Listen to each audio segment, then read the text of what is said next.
Top stories in this week's edition of the WINN Weekender. Constituency boundaries case back in court. The Nevis Island Administration and Police Commissioner clash over the report on the Nevis Treasury building fire, and more criticisms of Governor General Sir Edmund Lawrence.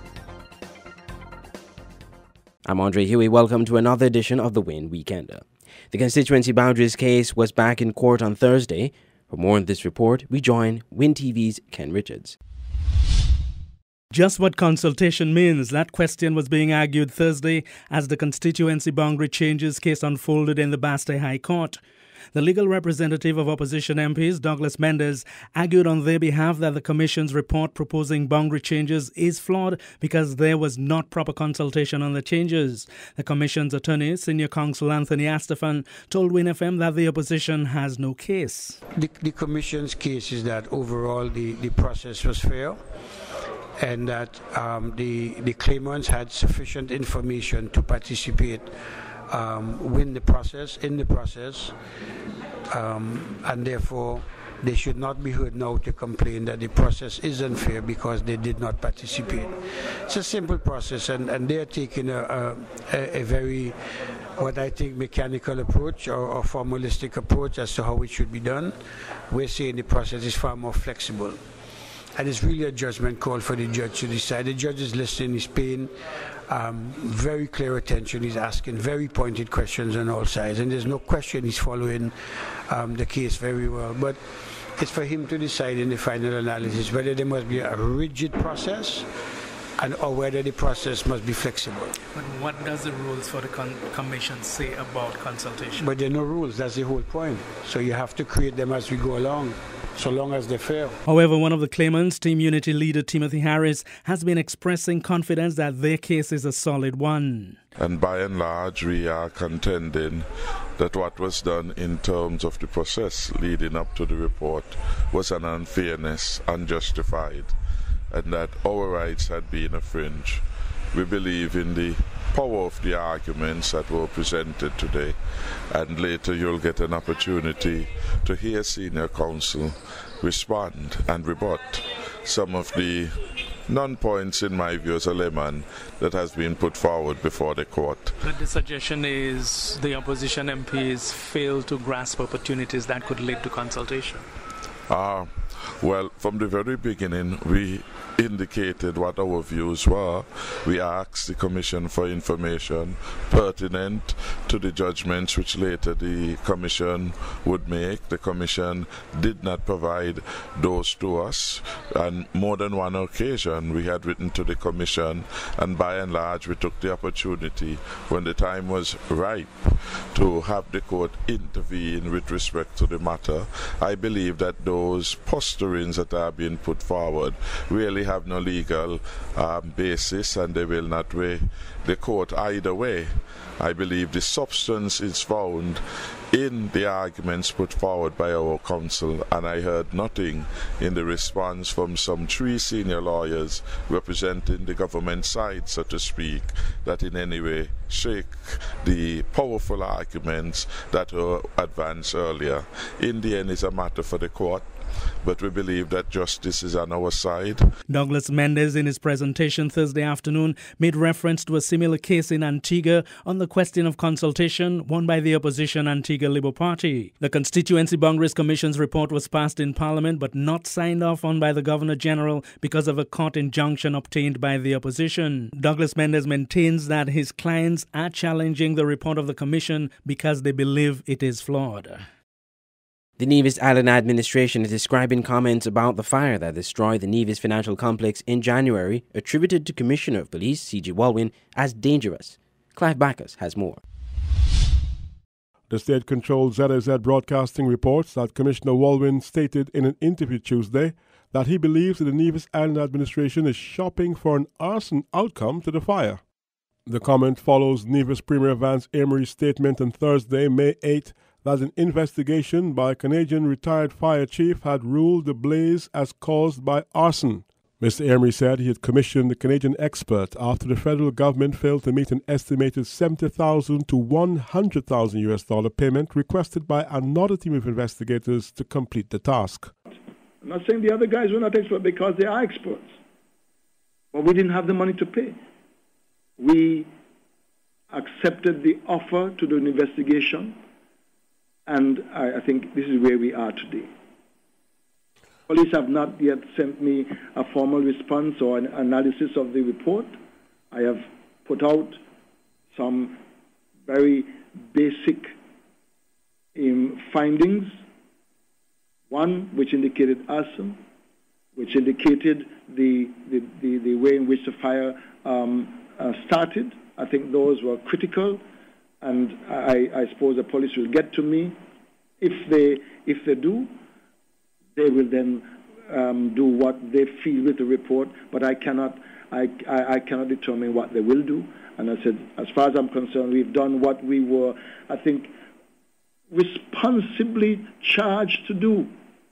In the ZSZ Broadcasting interview, Commissioner Waldwin raised questions about the work of the fire chief, stating, quote, "I would like to know how could someone throw objects into the building when the building was secure?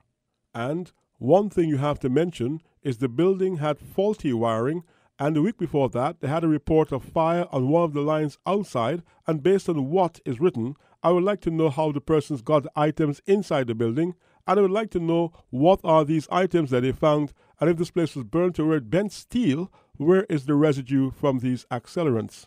ZSZ Broadcasting Corporation quotes the commissioner saying, Thursday, the NIA issued a statement saying it stands by the contents of the forensic fire report it received. It added, quote, "It is a dangerous suggestion by the Commissioner of Police to state that this administration was shopping for an arson outcome to the fire.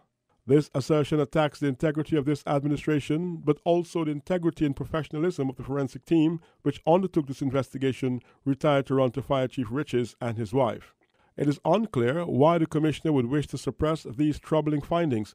The administration hopes that now that a report from an expert has been obtained, that the good men and women of the Royal St. Kitts and Nevis Police Force will work tirelessly to bring the perpetrators of this heinous crime to justice." End of quote. Still to come on the WINN Weekender, criticisms over the Ku Klux Klan comments by Health Minister Marcella Liburd.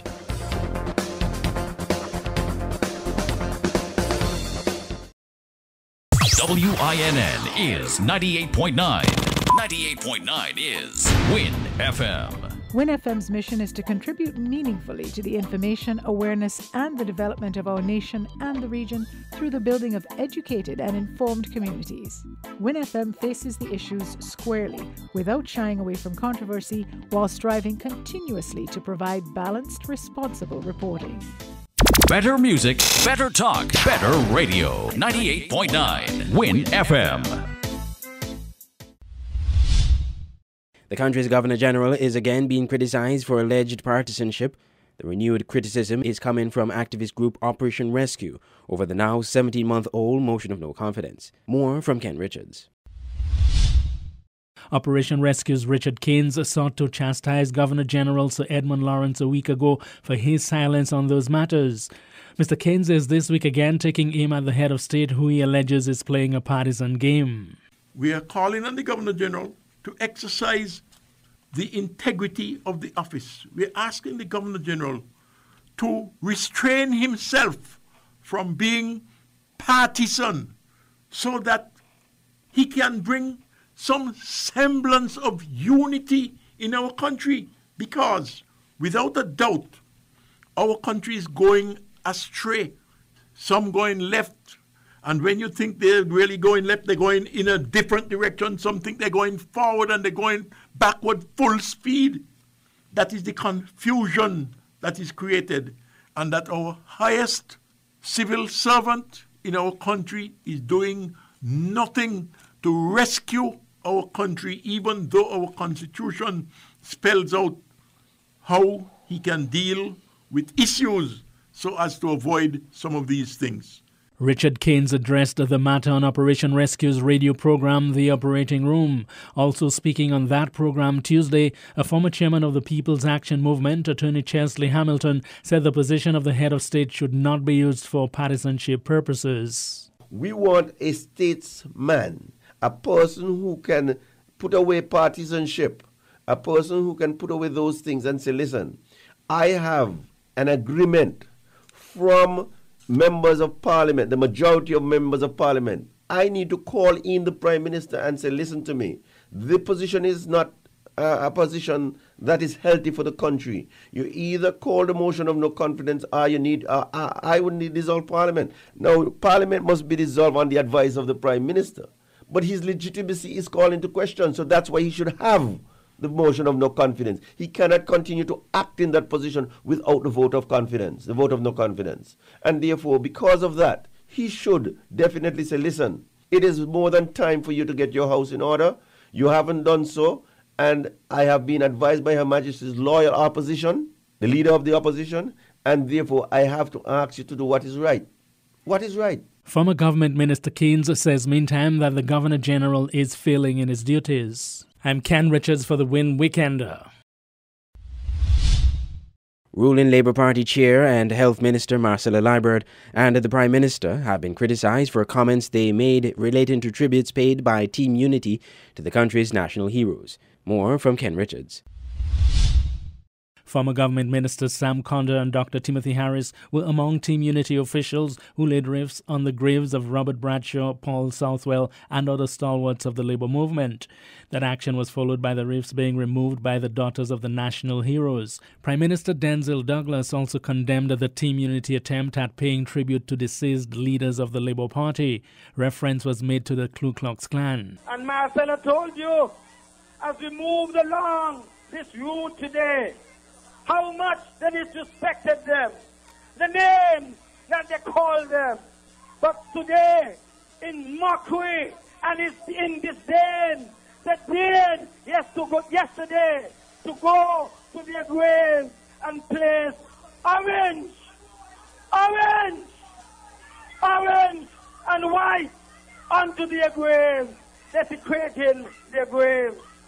And as Marcella said, it is almost synonymous with the Ku Klux Klan in America going to the grave of people like Martin Luther King. That comparison has been denounced by Operation Rescue's Dwight Astafan as being out of order. The comment is irresponsible and totally out of order. And this is intended to hype up people and to couch the whole exercise in racist terms, and endorsed and repeated by her boss. It is a very, very, very bad thing to say. Now, having said that, if a former Ku Klux Klan member gets an epiphany like Saul the mass murderer did and becomes Paul and saves people, then what is so wrong about that? It is not that anybody here is a sympathizer of the Ku Klux Klan, and Marcella Liburd knows that. But she needs to understand that Robert Bradshaw is a national hero. Southwell, France, and others have served, Southwell and France being national heroes themselves for everybody. Team Unity leader Harris had earlier defended the decision to pay tribute to the country's national heroes. Bradshaw is a national hero, and the national hero appellation means that you must go beyond party politics. He is not national hero for Labour. He is the national hero of the Federation of St. Kitts and Nevis. To end the WINN Weekender, a look at some of our headlines. Constituency boundaries case back in court. And the Nevis Island administration and police commissioner clash over the report on the Nevis Treasury building fire.